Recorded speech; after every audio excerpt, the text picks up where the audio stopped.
ಹೊಲಿಗೆ ತರಬೇತಿ ಪಡೆದು ಸ್ವಯಂ ಉದ್ಯೋಗ ಕಂಡುಕೊಳ್ಳುವ ಮೂಲಕ ಮಹಿಳೆಯರು ಆರ್ಥಿಕವಾಗಿ ಸಬಲರಾಗಬೇಕು ಎಂದು ಕಸಾಪ ಮಾಜಿ ಅಧ್ಯಕ್ಷ ಎಚ್ ಆರ್ ಧನ್ಯಕುಮಾರ್ ತಿಳಿಸಿದರು. ಪಾಂಡುಪುರ ಪಟ್ಟಣದ ಹಾರೋಳಿ ಗ್ರಾಮದಲ್ಲಿರುವ ವಿದ್ಯಾರಣ್ಯ ಟ್ರಸ್ಟ್ನ ದಾರಿದೀಪ ಹಿರಿಯ ನಾಗರಿಕರ ನಮ್ಮ ಮನೆ ಸಂಸ್ಥೆ ವತಿಯಿಂದ 2025-26ನೇ ಸಾಲಿನಲ್ಲಿ ಉಚಿತ ಹೊಲಿಗೆ ತರಬೇತಿ ಪಡೆದ ವಿದ್ಯಾರ್ಥಿಗಳಿಗೆ ಪ್ರಮಾಣ ಪತ್ರ ವಿತರಣೆ ಹಾಗೂ ಯುಗಾದಿ ಹಬ್ಬದ ಪ್ರಯುಕ್ತ ಹಿರಿಯ ನಾಗರಿಕರಿಗೆ ಸೀರೆ ವಿತರಣಾ ಕಾರ್ಯಕ್ರಮದಲ್ಲಿ ಪಾಲ್ಗೊಂಡು ಅವರು ಮಾತನಾಡಿದರು. ಕಾರ್ಯಕ್ರಮದಲ್ಲಿ ಸಂಸ್ಥೆಯ ಮುಖ್ಯಸ್ಥರಾದ ಡಾ ಶೇಖರ್, ಕೇರ್ಪೇಟೆ ರೈತ ಹೋರಾಟಗಾರ ಕುಮಾರ್, ಮಾಜಿ ಸೈನಿಕ ಮೋಹನ್ ಕುಮಾರ್, ಪತ್ರಕರ್ತ ಎನ್ ಕೃಷ್ಣೇಗೌಡ, ಗ್ರಾಮ ಪಂಚಾಯತಿ ಮಾಜಿ ಅಧ್ಯಕ್ಷ ಕುಬೇರ್ ಹಾಗೂ ಸಂಸ್ಥೆ ಸಿಬ್ಬಂದಿಗಳಾದ ಲಕ್ಷ್ಮಮ್ಮ, ಮಂಜುಳಾ ಮತ್ತು ನಿತ್ಯಲಕ್ಷ್ಮಿ ಹಾಜರಿದ್ದರು. ಇದೇ ವೇಳೆ ಸಂಸ್ಥೆಯ ವತಿಯಿಂದ ಉಚಿತ ಹೊಲಿಗೆ ತರಬೇತಿಯನ್ನು ಪಡೆಯುತ್ತಿರುವ 2 ತಂಡಗಳ ವಿದ್ಯಾರ್ಥಿಗಳು ಪ್ರಮಾಣ ಪತ್ರ ವಿತರಿಸಲಾಯಿತು.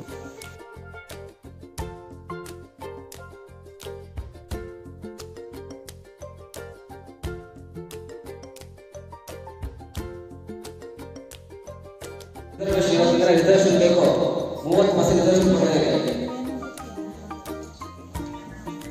30% ರಿಸರ್ವೇಶನ್ ಕೊಟ್ಟಿದ್ದಾರೆ. ಪ್ರತಿಯೊಂದು MLA ಆಗಿರ್ಬೋದು, ಶಾಸಕ ಸ್ಥಾನ ಆಗಿರ್ಬೋದು, ನಮ್ಮ ಬಸ್ಸಲ್ಲಿ KCT ಬಸ್ ಸಹ ಬೋರ್ಡ್ ಹಾಕಿದೆ.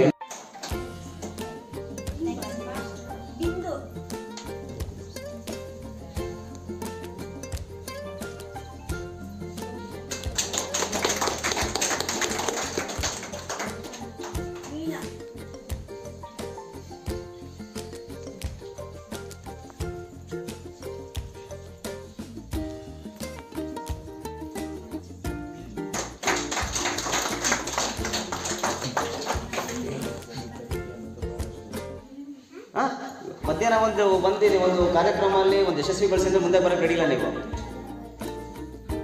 ಯಾವ ರೀತಿ ಸಿಕ್ಕಿದೆ ಅಂತ ಹೇಳ್ತಾರೆ ಮೇಡಮ್. ಅದನ್ನು ಅವ್ರ ಪಾಪ ಫೋಟೋದ್ರು ಅದನ್ನು ಮುಂದುವರ್ಸ್ಕೊಂಡು ಹೋಗ್ಬೇಕಲ್ಲ. ಅವರು ಮಾಡ್ತಾರೆ ಟೆಲಿಗ್ರಾಮ್ ಯೂಸ್ ಮಾಡ್ತಾರೆ.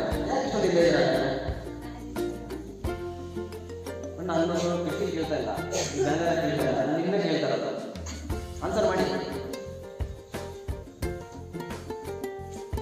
ಮೇಡಮ್, ಆನ್ಸರ್ ಮಾಡಿ. ಯಾಕೆ